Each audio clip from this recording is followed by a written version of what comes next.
Salut! Dans l'épisode 14, je t'avais promis de t'expliquer une technique pour apprendre à mieux gérer tes émotions au fur et à mesure du temps, et ainsi à profiter de ce confinement pour travailler sur toi. Voici dans cet épisode une technique pour t'améliorer sur cet aspect de ta vie. Évidemment, on ne part pas tous égaux dans la gestion de nos émotions, et d'ailleurs le but c'est de se comparer à soi-même à travers le temps. Et ça tombe bien parce que c'est exactement l'objet de cette technique dont je te parle, et dont le but est de gérer de plus en plus rapidement l'émotion et de suivre ses performances. Un peu comme un sport. Alors une idée sympa, avant de commencer, c'est peut-être carrément d'y consacrer un carnet, mais bon, ça doit être mon amour pour les carnets qui parle. Avant de commencer, note-y l'heure et puis la technique que je m'apprête à te partager, qui se compose de 3 étapes. La première, c'est d'abord de conscientiser que tu peux ressentir ce que tu ressens et que c'est normal, que ça fait pas de toi quelqu'un de bizarre. Et de te rappeler avec ta tête quelle situation t'a amené à ressentir cette émotion et d'accepter l'idée. Tu fais peut-être partie des gens à qui on dit trop souvent dans la société qu'on devrait être moins sensible, plus fort.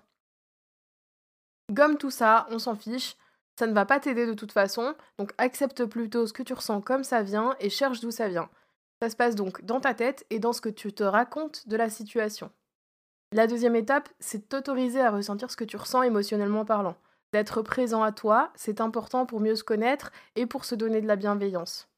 Ressentir ses émotions pleinement et entièrement, c'est une manière aussi de faire connaissance avec soi et de mieux connaître ses limites et ses besoins. Donc avant de chasser tous tes ressentis, prends le temps de sentir physiquement ce qui se passe en toi. Il n'est pas nécessaire d'y passer beaucoup de temps parce que, comme je te l'expliquais dans l'épisode 1, une émotion ça ne dure que quelques secondes. Elle est en fait relancée par les pensées qui te traversent et donc par ce que tu te racontes. Et il est nécessaire de le faire consciemment et de le faire vraiment en étant centré sur toi. En t'autorisant à ressentir entièrement ce que tu ressens, tu aides l'émotion à circuler. Enfin, la troisième étape, c'est de t'observer expérimenter ton ressenti en attendant qu'il se passe et de prendre de la distance avec lui.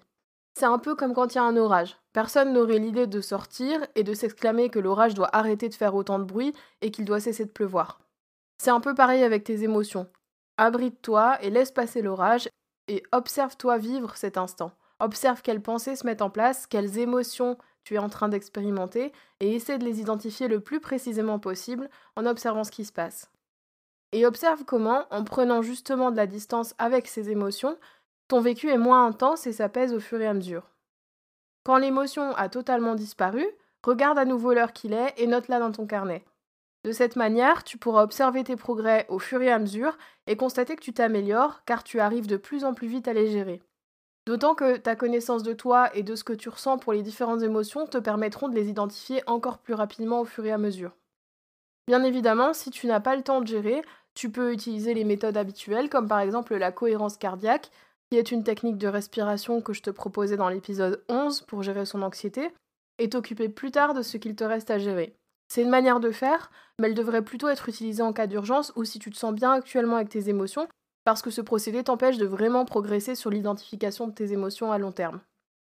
Je te remercie d'avoir écouté cet épisode et j'espère qu'il t'a plu et qu'il t'a apporté des pistes de réflexion et d'action. Tu peux désormais aussi retrouver Fantasia sur Deezer, Stitcher et Podcast Addict.